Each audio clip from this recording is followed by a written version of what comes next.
Welcome to Modern People Live. We're at Transform Conference. We're doing shortened versions of our typical conversations, and we're so glad to have you today. Thanks for joining us. Thanks. I'm excited to be part of this. This is great atmosphere, a great environment to be in. It's been a lot of fun. And in fact, that's where I want to focus first. Typically, we would start with good news, like what's going on, but we're changing it up a little bit. And so the first question is, what's giving you energy today? Boy, there's a lot giving me energy today. I'd say the most powerful part of the energy going on today is there's this momentum towards using technology to create better outcomes for people. And that, I mean, what an awesome application of technology. If you can not just make things better for technology's sake, but make them better for people, I get energy from that. I don't know if y'all are having this the same thing happen to you, but I've talked to a lot of HR tech founders this week, and every time they explain their business, I'm like, yes, like we need that. I don't know if I'm an easy mark or there are just like a lot of good ideas out there, but yeah, I mean, there's definitely some momentum. And I do think it's HR is one of the spaces that's getting AI last. Yeah. AI is all over the engineering domain. It's all over the IT domain. It's much more in customer care and the marketing domain. I think HR is I don't want to say late to the game, maybe just invited last into the AI tech game. Now that it's here, I think that it's limitless on the value it can bring. So I think we're 4 for 4 on talking about AI in these interviews. That seems to be front of mind for all of the HR leaders that we're talking to. Why do you think that's the case? I think it's because AI is everywhere in the news. Everyone is talking about AI. Everyone's talking about generative AI. And so it's the thing that everyone should be thinking about right now, because it does have the capability to transform the way we work. I think the caution, though, for HR and for folks at events like this one is not to look at HR as not to look at technology and AI as this panacea that's going to solve all the ills and all the hard work of HR. I think it's just the opposite. You can use AI to do some of the routine work, maybe some of the repetitive work, some of the non-value added work. That's where I think AI is going to have an immediate impact in the HR space. And then HR can use AI as a partner. And I think that's where we're headed with AI in the HR space. I agree with that. And I also think that for me, what is different about the buzz around AI and what I'm hearing from other people is it's not only that this new innovative technology has come about with like the launch of ChatGPT, yes, but it's the pace at which innovation is happening. So within 3 months, there's been a new release of ChatGPT. There's been Bard, Google's competitor. There's been, right? Yeah. And so the speed, and I think that's what is giving a lot of people here at Transform this feeling of, oh shit, like this is real. This is happening. We need to pay attention to it. It's everywhere. And if we don't pay attention to it now, someone else will, and we'll fall behind. Yeah. I think we got to be careful, though. We've got to be really thoughtful about how we apply this, because the devil's in the details, as they say, is who's building the algorithms behind the AI? What are the biases that might be embedded in the algorithms that are running these tools? So we have to be thoughtful going into it so that we don't create something that gets out of hand and we've suddenly lost control over how we think thoughtfully about the candidates that we're bringing in and the candidates that we're interviewing, the folks that we're hiring. I'm all about applying the technology. We just have to, we need to be thoughtful about it. Absolutely. And I think that what another unique aspect to build off of what you just shared is the data component. So HR is notoriously, data is a problem in HR, data cleanliness, data accuracy, data integration, and within data privacy, right? Because we're dealing with sensitive personal information, and that's going to bring some question marks from folks out there that want to apply this broadly, but also realize like this is our proprietary data, or we've got HIPAA data that we legally we can't share, we can't compromise. So I think that's going to be another challenge. I think so too. There's no doubt in my mind that with AI, we're not going to suddenly have less data. We're going to have an awful lot more data, and we need to understand what we're going to do with all this data, manage it, protect it, keep it secure, apply it in ways that make us better, and not just generate more data that we have to figure out how to store. So you're going to be on a panel tomorrow, is that right? Yes, I'm on a panel tomorrow afternoon. And what's the topic? The power of the peer. Power of the peer. Tell us more about it. It's, to me, it's the power of the peer is all about the power in connections you make with people that you're connected with. So as an example, the power of the peer to me means you find something generative about being connected with a colleague or a coworker or a boss or a mentor or shoot, a neighbor or a former colleague. It's that power inherent in personal connections. That to me is what this is all about. Yeah, I could not agree more. I think, Stephen, you were the one that you were sharing this earlier, how we've had all of these episodes with HR leaders over the last 2.5 years, and 100% of them have been over Zoom. And we've made these digital connections, whether it's through LinkedIn or it's through podcast, and then coming together, we feel that connection immediately. It's like catching up with a long lost friend. Yes. I don't know if you're experiencing the same thing this week, but even with you, it feels like I know you somehow. Yeah, I don't know. We're social creatures, right? That's what we are as human beings. So there's something, again, generative about being in the room with people and being able to look someone in the eye and just sense being near them that you can't replicate on Zoom or Teams or one of these. Yeah, and I think what's so relevant and why this is so topical right now is because we're about a year into the world opening up again, and really getting back to events like this that were so common before the pandemic. That was a 2.5, 3 year period. And I personally feel like I'm relearning how to have these physical social interactions. Yes. And so I think we should be talking. I think something fundamentally has changed in how we're interacting societally, as a society. And so like I love the topic. I'm curious, is there anything in particular, is there a reason why this is near and dear to you? Yeah, this one is personally very powerful for me. It's really important to me because I think about my own career and the trajectory of my own career. Shoot, no one does this alone. No one gets to any of the roles that they aspire to on their own. I know for me, people had to believe in me. I had to be connected with someone who said, I think you got this. I've got your back. I think you can do this thing. And that was it was life-changing for me to have someone say, I think you can do it. In fact, I know you can do this thing. So this power of connection is incredibly important to me. It changed the trajectory of my career, of my life. So I try to pay that forward in a way that says, hey, if I can connect with someone, the first thing that I'm going to do is listen. Right. Hear their story, hear what might be possible in what they're saying. So it's a topic, it's a short panel, but I could talk about it for days because it is that important to me. Yeah. I still remember in year one of my career after graduating college, I go and work for Stephen, and it's a 5-person company, but his co-founder, Dustin, who wasn't as involved in the day-to-day business, he separately was the CEO and founder of a consulting business that at the time had about 150 employees. They've since then been acquired.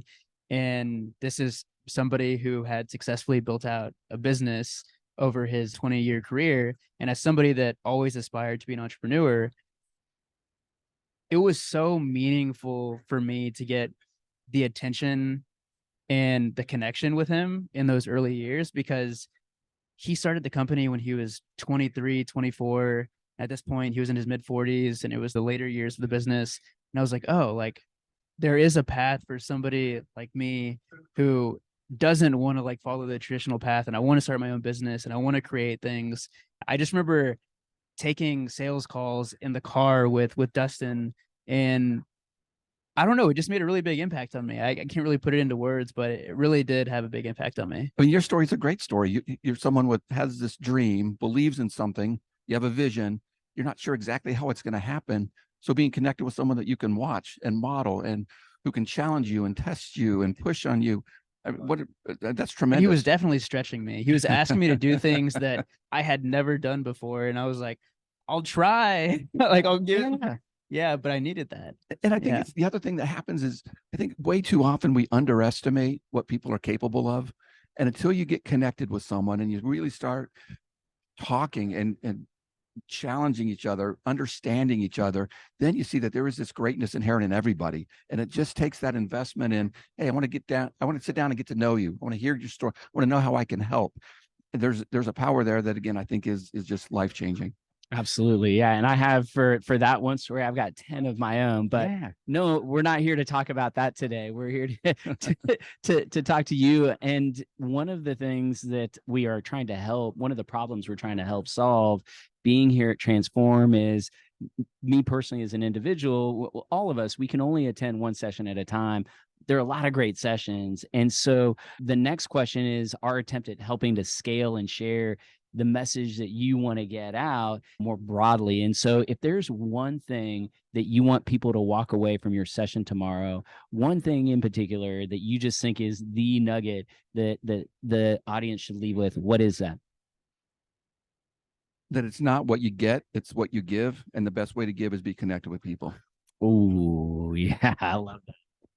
And so earlier we were talking, and you mentioned that you've been an executive at UScellular for a couple decades now, right? Right. 20 And years. 20 years. Well, congrats on that. I think you have an anniversary coming up. I do, an anniversary in about a week, 20 years in 1 week. Nice. Well, congratulations. I'm Thank sure you. there's a lot of blood, sweat, and tears and laughter and joy. Absolutely. And a lot of support, a ton of support. as is often the case. And so, Yes. but you are new to your current role as Chief People Officer. I am. I've been in the role 90 days. 90 days. So I have a lot to learn, a lot to learn. And so what do you think is what are you going to rely on most from your first 20 years at being at UScellular in your new role at UScellular? You know, in this new role, I absolutely will rely on the strength of the network that I've built in the first 20 years, the power of the relationships, the power of those connections. I couldn't do without them. And there's no way I could be successful without them going forward. I will rely on that. I will rely on the strength of the culture we have. I look around the company, and every time I make a move, I'm moving to a team that I think, wow, this team is awesome. I move to another team and, man, this team is great. There are great people all over the company. I'm going to rely on that to be successful. Something else that I believe will help me in this role is bringing in, maybe it's the CIO mentality, but a kind of a healthy skepticism of the data that I see. And I'll give you an example of what I'm thinking about there. When I think about hybrid work, we're talking about maybe 20% of the workforce in the United States, maybe probably less. 80% plus are deskless workers anyway. Right. So this notion of hybrid work and return to work applies to a fraction of the population. So we're leaving people out.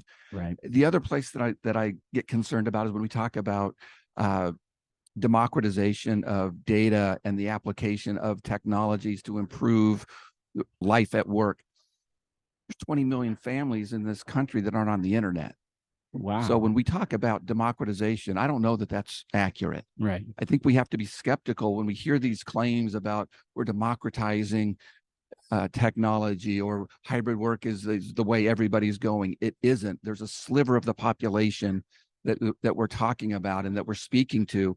And there's an awful lot of people who aren't in the conversation. We just have to be really mindful that as we create these policies and programs and declare victory, we got to be really thoughtful about who it is we're actually speaking to and who's being left out in this conversation. I think that's so right. I think and it's interesting because as people leaders, we talk a lot about inclusion. We talk a lot about all of these things that we believe to be right and we believe will drive us to a better working environment. But yet, in the context of the pandemic and all the trends that we've seen over the last since 2020, we sometimes lose sight of the fact that we primarily look at corporate America. That's the primary lens that I think people look at when you think about HR. And there's an additional lens now of high tech, because that's the buzzy kind of cool thing to talk about. And it's such a small minority of the entire workforce in the US and the globe. And just listening to you say that was like, holy shit, that's a blind spot for me. I think it's a blind spot for a lot of people, and not because they don't care about it. We just don't know about it because it's not in the headline. We're not talking about the 20 million who are not on the internet. We're not talking about the 3 billion people around the globe who've never been on the internet. I mean, it's almost half the population of the earth has never been. I did not know that. It's stunning to think about. So I always want to take this kind of a healthy skepticism and meetings, conferences that we're talking about a sliver of the population. And I love what we're able to do, but we can't keep leaving people behind. Yeah. So earlier you mentioned that you still have a lot to learn as an HR leader. You're 90 days in. What are you the most excited to learn? I'm most excited to learn what's possible. I mean, it sounds Yeah. kind of like grandiose, but I'm so new that I'm naive, but I'm fine being naive because I'm unconstrained. So I just want to understand. I want to learn what we think is possible and not feel constrained by why it didn't work or why we didn't do it or why this thing failed or that thing failed. I don't have any of that baggage. I'm kind of like this newborn, just experiencing things for the first time, and I want to check it all out and say, hey, here's what I think is kind of cool, and we ought to go check out. So exciting. It's thrilling for me. New chapters are always an exciting time. And so what is the, apart from AI, because we talked about that already, is there another topic or compelling new idea that you've heard that you're going to leave Transform with? Like, oh, we got to look into that. We got to dig in a little more on this topic or area. There's one that I'm really excited about around personalizing benefit plans for people. So maybe it's just super simple and I've never seen it before, but every one of us takes ourselves to work. Why can't ourselves have a personalized plan that makes life better for us? So that's one that I'm really excited about. I don't know, it may be wildly impractical, and this may be the naivety showing. So.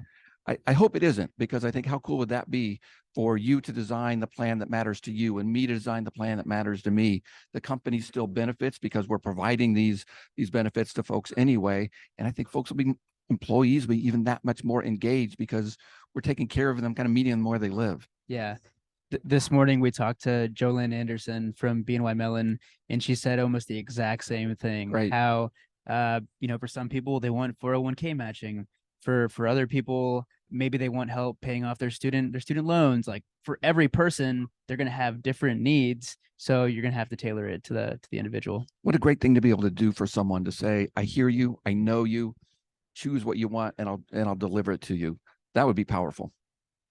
So I think we're nearing the end of our conversation. So we have a tradition on the Modern People Leader. We call it one word, one phrase, close. Just a way of kind of reflecting back, on the conversation we just had. Something that we want to leave with. Who wants to start? I'll start. Possibility. Ooh, possibility. Ooh, I am gonna say healthy skepticism. I'm still thinking. There was a moment when you were talking and I just felt like warm and fuzzy. So I'm going to say warm and fuzzy. Yeah. You have that effect on people. So that's a new one for me. Yeah. If I could add one more thing, if you don't mind. Yeah. This notion of connecting people to what matters is what we're all about. UScellular's mission is to connect people to what matters most. And whether it's wireless communications or it's a healthcare company or but any of the other companies that are here, at the bottom, at the base, every one of these companies is a people company. Yeah. And for me to keep that in mind, in despite or in light of all the cool technology, I never want to forget that, because that's why we're doing this thing, is because each one of us is about a people company, because each of us is an individual that kind of deserves that attention in that respect. So yeah. I'll go with healthy skepticism and warm and fuzzy. I only got one word. You guys got 2 and 3 words. So, we cheat all the time. We make up the rules as we go. I was gonna say, we kind of determine the rules. Well, Kevin, thank you so much. It's a great chat.